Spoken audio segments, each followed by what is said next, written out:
प्रथम वर्ष वाणिज्य मराठी विषयाचे बहुपर्यायी प्रश्न आज आपण अभ्यासणार आहोत.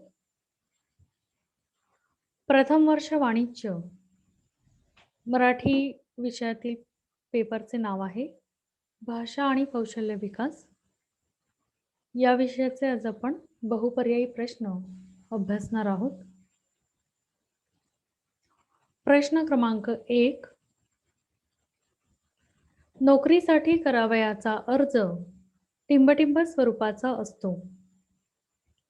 पर्याय क्रमांक 1 वस्तुनिष्ठ, पर्याय क्रमांक 2 दीर्घ आणि पर्याय क्रमांक 3 लघु.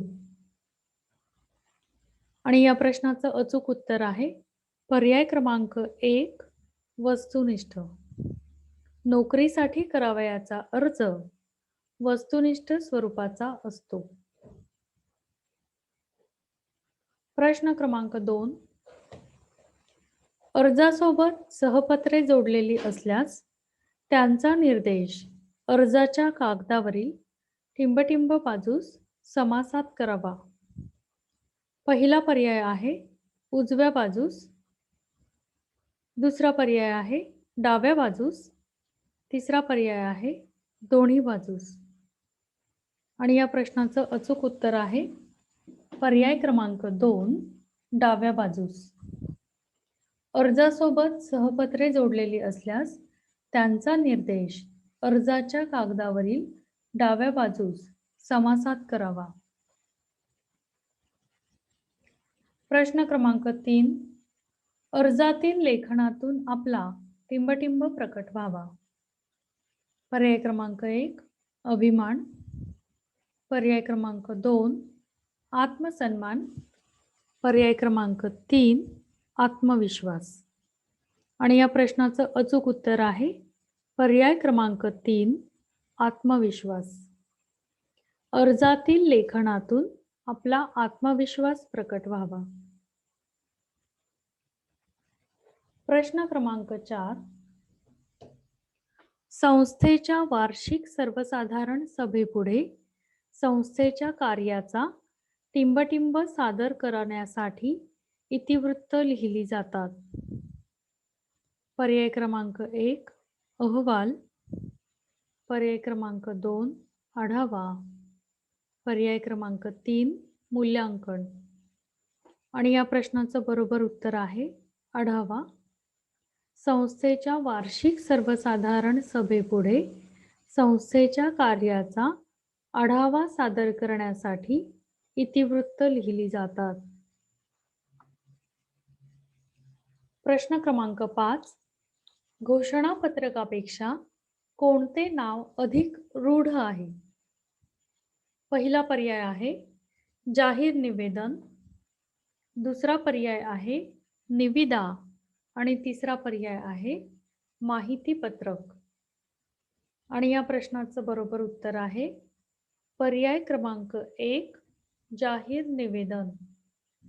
घोषणापत्रकापेक्षा जाहीर निवेदन हे नाव अधिक रूढ आहे. प्रश्न क्रमांक 6. जाहीर निवेदन बऱ्याच वेळा कोठे प्रसिद्ध होते? पर्याय क्रमांक 1 नियतकालिक, पर्याय क्रमांक 2 वृत्तपत्रे, पर्याय क्रमांक 3 माहितीपत्रक. आणि या प्रश्नाचं अचूक उत्तर आहे पर्याय क्रमांक 2 वृत्तपत्रे. जाहीर निवेदन हे बराच वेळा वृत्तपत्रांमधून प्रसिद्ध होतात. प्रश्न क्रमांक 7. माहिती पत्रकाला टिंबटिंब असेही म्हणतात. पर्याय क्रमांक 1 आहे निर्देश पुस्तिका, पर्याय क्रमांक 2 माहिती पुस्तिका, पर्याय क्रमांक 3 निर्देश सूची. आणि या प्रश्नाचं अचूक उत्तर आहे पर्याय क्रमांक 1 निर्देश पुस्तिका. माहिती पत्रकाला निर्देश पुस्तिका असेही म्हणतात.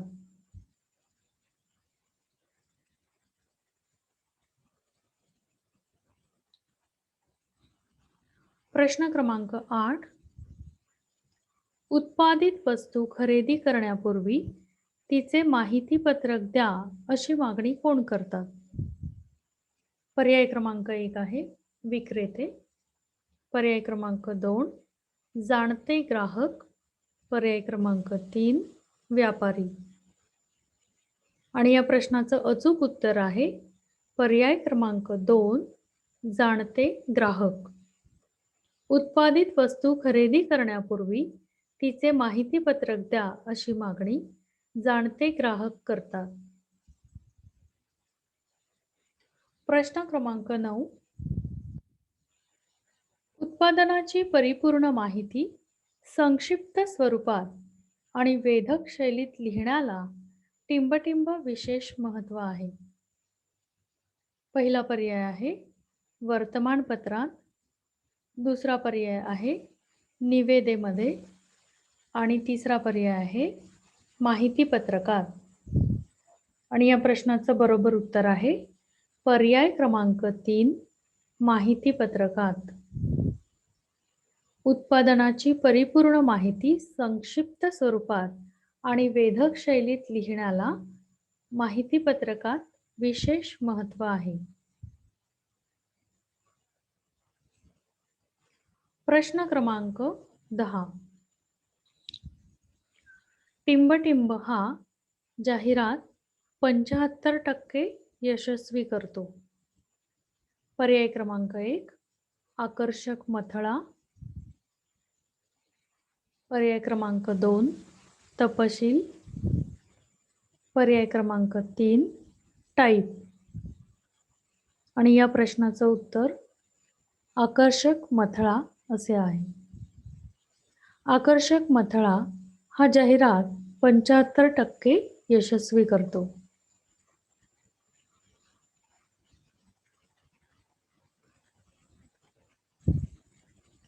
प्रश्न क्रमांक 11 जाहिरातीतील टिंबटिंब जितका लहान व सोपा तितकी जाहिरात परिणामकारक. पहिला पर्याय आहे आशय. दुसरा पर्याय आहे संदेश आणि तिसरा पर्याय आहे मथळा.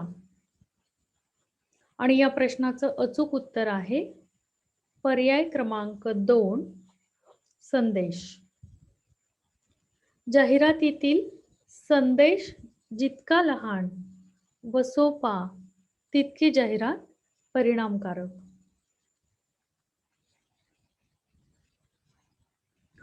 प्रश्न क्रमांक 12 आकाशवाणी हे पूर्णपणे टिंबटिंब माध्यम आहे. पहिला पर्याय आहे श्राव्य. दुसरा पर्याय आहे दृक. तिसरा पर्याय आहे दृकश्राव्य. आणि या प्रश्नाचं अचूक उत्तर आहे पर्याय क्रमांक 1 श्राव्य. आकाशवाणी हे पूर्णपणे श्राव्य माध्यम आहे.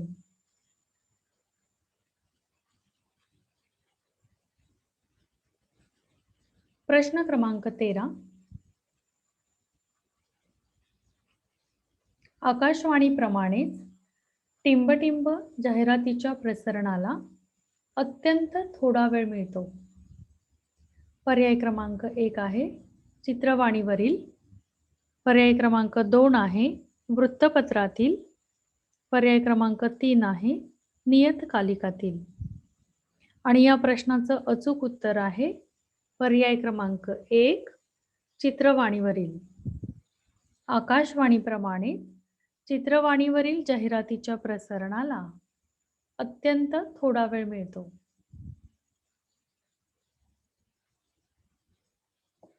प्रश्न क्रमांक 14 दिलेल्या मूळ उतार्यातील विचार संक्षेपाने आपल्या भाषेत लिहून दाखवणे म्हणजे टिंबटिंब.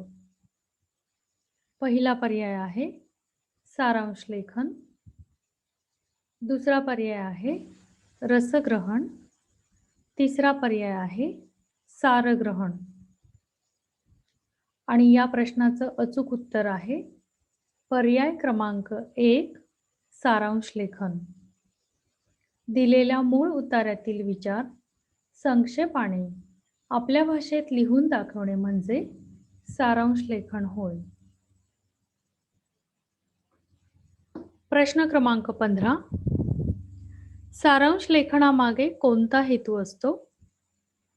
पहिला पर्याय आहे आकलन. दुसरा पर्याय आहे ग्रहण. तिसरा पर्याय आहे अभिव्यक्ती. आणि या प्रश्नाचं अचूक उत्तर आहे पर्याय क्रमांक 1 आकलन. सारांश लेखनामागे आकलन हा हेतू असतो.